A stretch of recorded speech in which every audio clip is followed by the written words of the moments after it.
Hey everyone, I am Kim with Abundant Life Tarot, and we are working with the Herbcrafter's Tarot in my tarot study group. And today we are going to be walking through the minors, and we're going to start with the aces to the threes. So if you want to get more familiar with this lovely deck, stay tuned.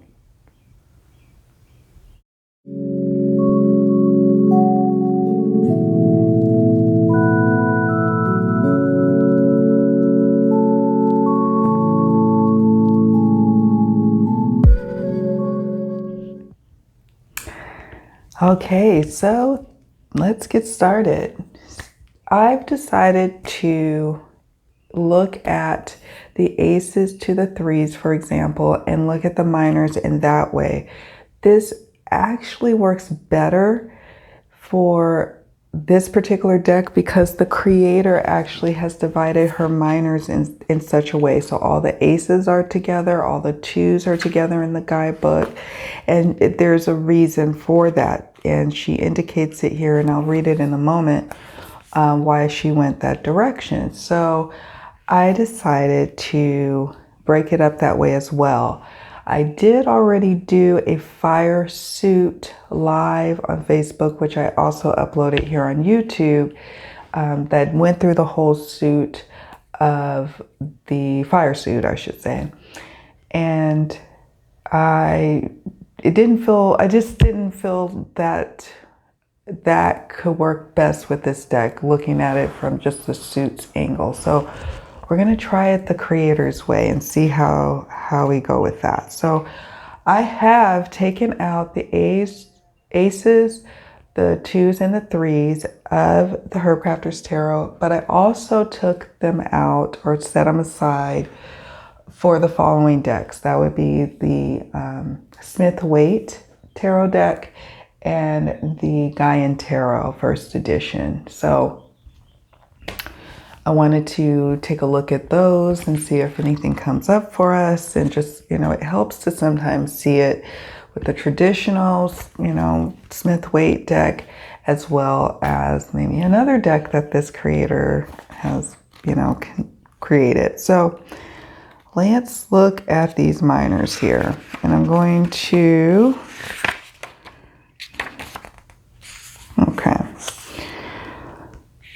So I want to read the part, and I should have tabbed it, how she did it. Okay, here we go. So numbers, phases of growth. The number system for the Herbcrafter's Tarot explores 10 phases of growth. Inspired by permaculture principles, we chose the plants based on how they contribute to an ecosystem. In the management of a sustainable food forest, the goal is to assist the plant in showing up as its best self, in service to its own nature. This is true in the journey of the soul as well. I love that. And Joanna goes on to say, we follow Teresa Michelson's 3-card mini-drama system as in the Gaian Tarot. Each set of 3 cards tells a short story with a beginning, a challenge, and a resolution. The 3 sets are aces, 2 and 3, 4, 5, and 6, and 7, 8, 9. The Herbcrafter begins to understand her gift better as she progresses through each suit. At the end of the suit, having experienced the 3 dramas, the Herbcrafter reaches the card of transition, the 10, and begins her journey again. Isn't that beautiful? And so this is why I decided to shift from just focusing on the suits to actually following how the creator had intended for how, to work with the deck. And you could certainly divide them up by the suits, but I think it really is helpful to try it in this format since the guidebook is written this way, and it may help us to better really understand why a particular herb was chosen and how that relates to the tarot, like she mentioned. Okay, so what we're focusing on today is the first mini drama, the Aces 2 and 3. And this is about awakening consciousness. It is playful, spontaneous, and driven by curiosity. The Herbcrafter experiences a new nature-based awareness. She meets her first plants on a weed walk, the Aces, considers life choices while learning about the challenges of pollinators, twos, and successfully grows her first herbs, the threes. So we will move through the minors and then we'll go through the quartz. I'm going to try to keep these videos as short as possible, so we're going to have to break them up. Sorry guys. I wanted to keep them as concise as possible, but this just makes sense. All right, let's get started. Let's look at this. We are focusing in on, and I encourage you, if you have the deck and the guidebook, or you can go to TheHerbcrafter'sTarot.com and check this out. But she talks about the suits, and she explains that these are conduits for life. And then she has the air, and then a key, phrase here of thoughts or learning. So, or keywords, thoughts and learning when you think of air. I also add like anxieties too. Fire, action, play. Water, emotions, nourish. And you can even add relationships. Earth, wealth, making. And making things, and wealth. So wealth, comma, making. And then she talks, then we go into the numbers phase. So this is a really good guidebook. It's kind of, it's got a lot of good information between these covers. So, all right, so let's get started with looking at this deck. So I divided them up. We first have the Ace of Air, which is Yarrow. We have the Ace of Fire, which is Malene. Ace of Water, Plantain. Ace of Earth, Nettle. Now, I'll be honest, like I am no, I don't know. I was going to say I'm no, I don't even know, like herbologist. I don't know, it's not even a word, but I don't know. So I'm going to really have to rely on either my understanding of the Aces of Air, Ace of Swords, and kind of look at the image and see kind of what am I looking at here. But most helpful is we have the guidebook, and we also have the Gaian Tarot, which I'm going to pull these aces out here. Let me remind you too of what we're talking about with the aces. So we have the Ace of Swords, Ace of Wands, Ace of Fire, Ace of Cups, Ace of Water, Ace of Pentacles, Ace of Earth. Okay, so she has a lovely intro here for the aces. The aces are about weeds, starting point, possibility. The ace card features herbs most of us know as weeds. Found easily in nature, they are not usually cultivated intentionally, but eradicated. They are ancient medicine with a long history of use and will often be the first plants we meet as beginning herbalists. They are referred to as dooryard herbs because they are found right at our doorsteps. They are the gateways into the world of herbcraft. Okay, in the first mini drama, Ace 2 and 3, you are a beginner on your path. The herbs of the aces initiate the Herbcrafter into the world of plant medicine.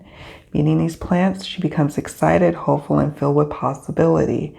Her experience triggers a somatic remembering of ancient ways and invites a deeper knowing.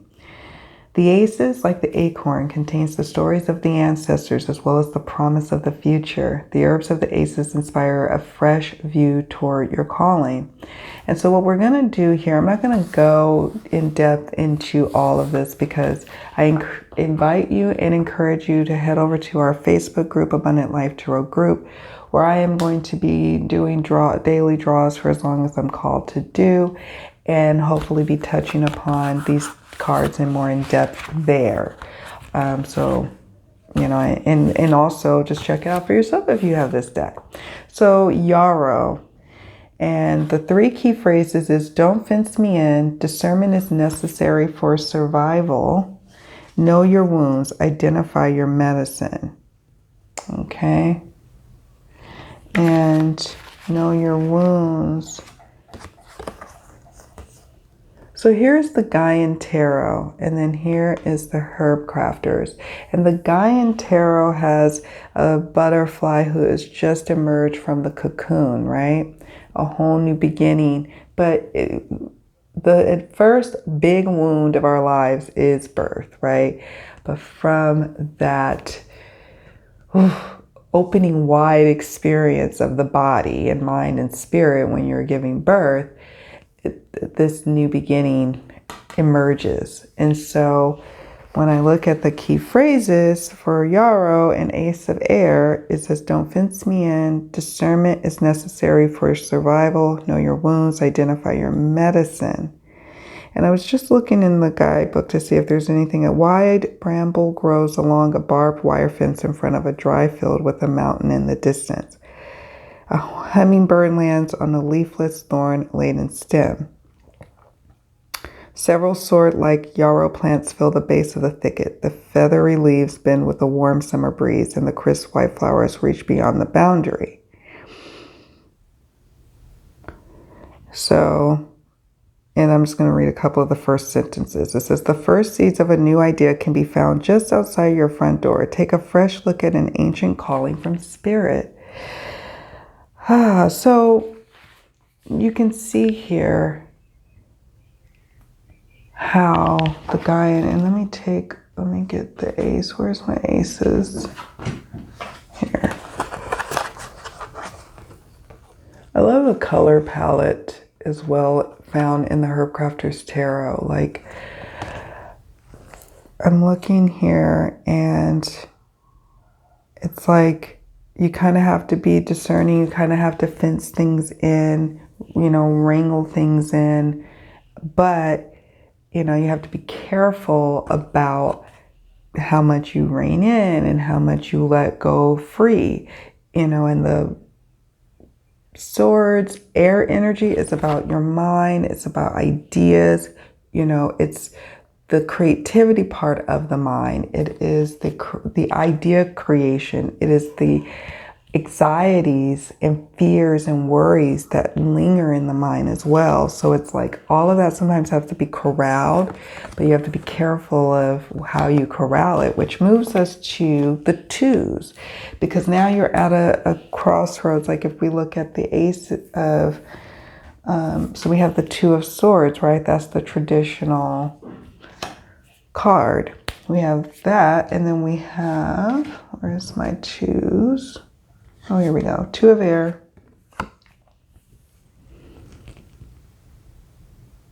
So we have Two of Air and this Chicory. And let me see. Chicory. So we have all this, and now we have to make a decision. Now we've come to a point of which way do we go, and we don't have everything before us. Everything is not, you know, clearly seen.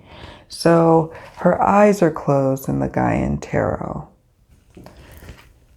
In the traditional, there's a blindfold. There's a crossing of the arms, and she's even crossing her hands a bit here.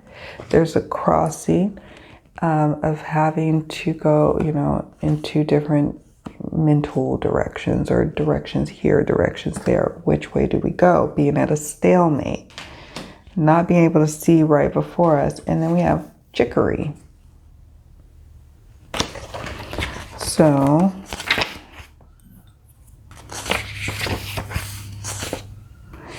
Ace of Earth, Nope, sorry.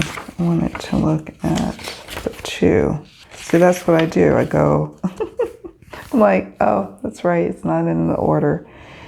So, chicory, the key phrases are release long-held beliefs, be receptive to guidance, open to unlikely partnerships, you know, that pairing. And chicory thrives in a meadow.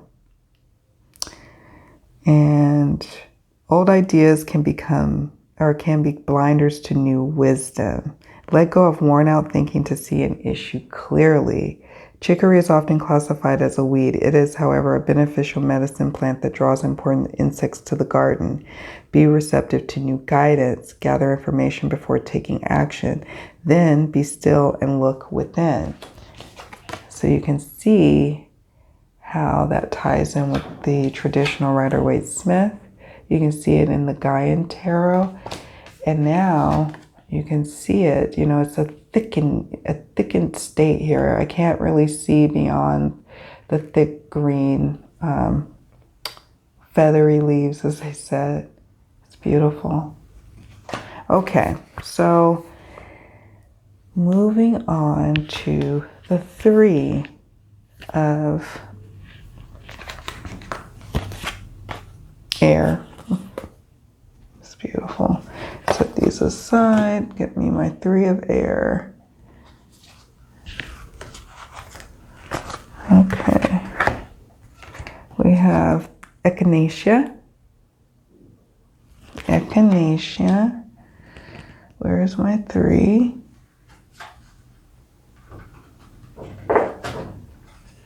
Three of Swords, 3 of air, and then for the Gaian,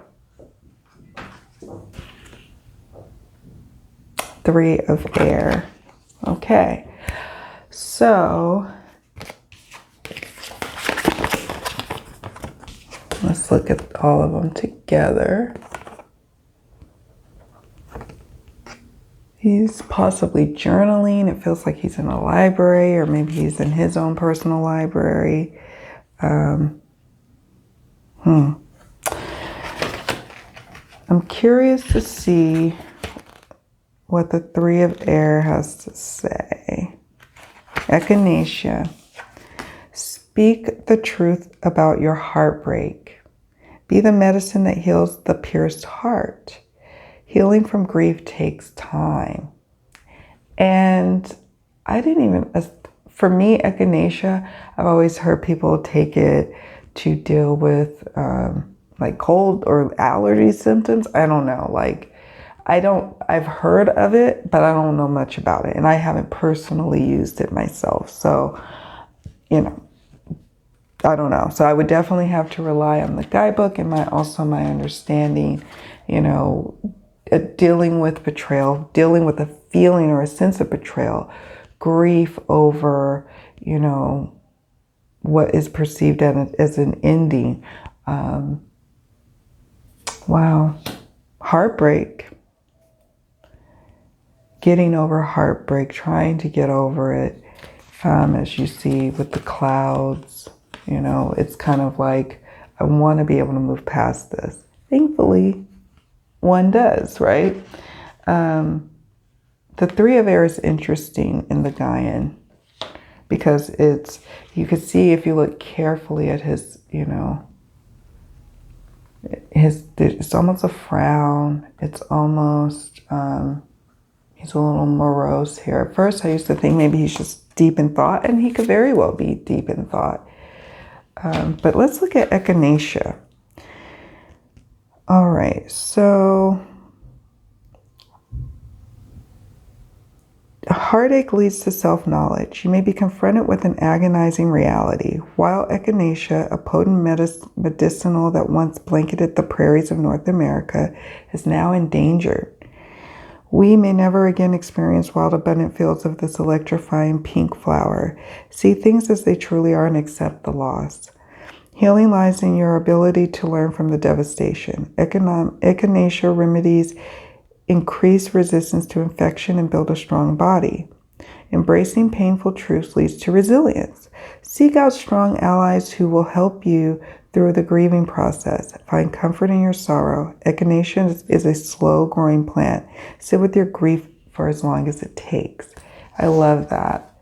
So I do, it's always funny to me, like I'll have some little bit of remembrance about what an herb will do.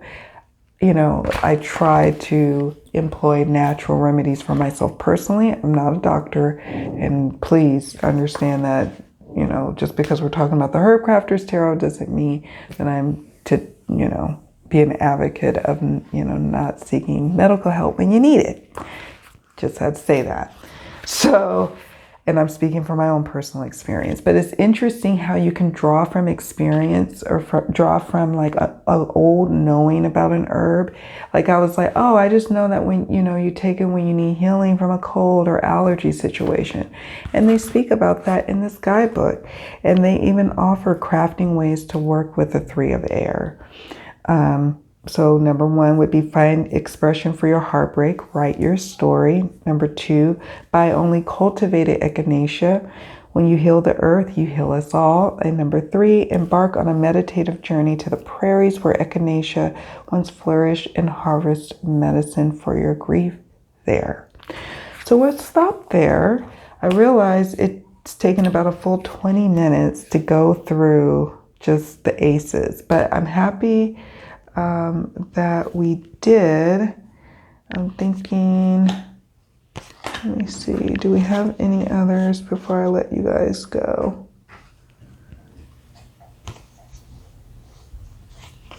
I don't know. We will continue this, and I might just not skip around, but like not cover all of the aces, just cover some. You'll see how I'm doing it. You'll see how I'm kind of flowing with it, and you can try it for yourself. Get a few of your favorite decks, lay them out, and have this handy for, you know, help. You don't even need to, you can certainly Google things, and I always encourage people to do so, but you really don't have to. You can rely on your own knowing, your remembrance, your understanding of the card meanings, the traditional card meanings, the Thoth meanings, or the Smith-Waite meanings. You have a lot already at your fingertips. Maybe you have a heavy understanding of herbs and essences, and that really will help you as well. This deck, it almost requires you to pull from different areas of your experience, of you as a person. And I like that. I really like the challenge of it, and I like that it is causing me to look at things and recall, but learn as well. And I've been having a really fun time doing daily draws with the Herbcrafter's Tarot over at the Facebook group, and learning that way as well. So we are going to be having more fun over there. So I encourage you to check it out. And I will be probably moving on to the 2s because we've gone over a few of the aces. I think you catch the drift, and we're going to now move into the 2s and then so forth and so on, because it's a lot of cards and I don't want to make this so cumbersome to watch. All right, guys, much love, many blessings. If you like this video or want more content like it, please hit the like button, and also please subscribe if you haven't done so already. I thank all of my subscribers, my old day 1 subscribers. Love you guys to pieces. Thank you for the support, and I'm so happy that my new subscribers are finding me as well. So much love to all of you. Take good care of yourselves, and I'll see you all in the next video. Bye.